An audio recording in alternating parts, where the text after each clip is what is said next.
Test 1 starter med, at marker 1 og marker 2 laver sandbag carry rundt i hallen, imens at marker 3 og marker 4 laver 16 synkrone burpee over dumbbell.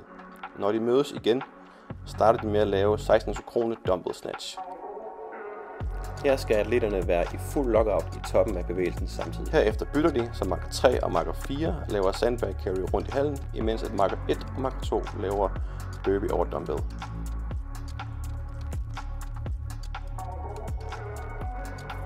Når de mødes igen her, laver de så 16 synkrone reverse lunge. Her er der krav til, at atleterne er synkrone i bunden. I tredje runde hedder det 16 synkrone goblet squats. Det vil være synkrone i bunden.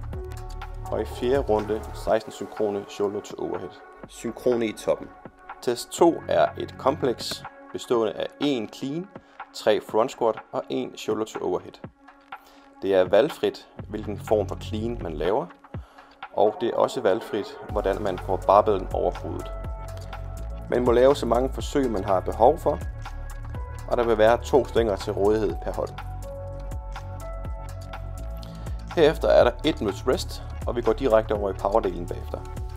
Der er en AMRAP 6, en relay, hvor marker 1 og marker 2 laver synkrone barbell thruster. Der skal laves 10 synkrone barbell thruster som minimum, efterfulgt af en buy-out, som hedder 1 shuttle run, 5 burpee over dumbbell og 1 shuttle run tilbage igen.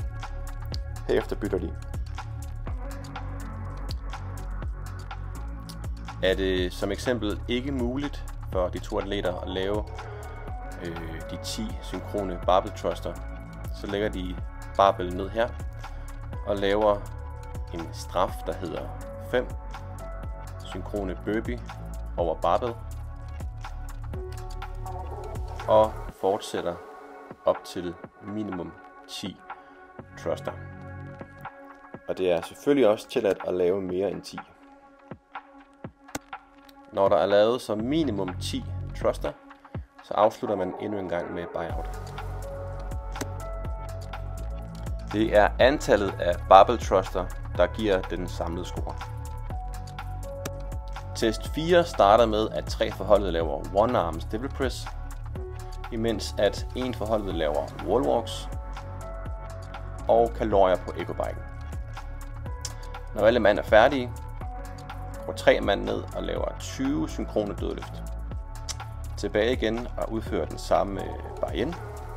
Det behøver ikke at være den samme mand, der udfører wall walks og eco-bike.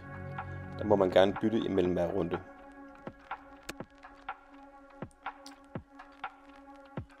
Herefter går 3 forholdet endnu en gang ned og laver 15 synkrone dødløft. Det er holdets eget ansvar at putte vægt på, inden at løftene udføres.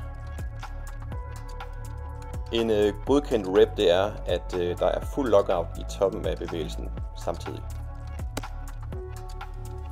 Og sidste gang med samme bar in.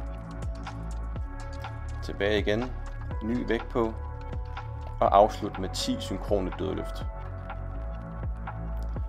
Timecappen er 8 minutter.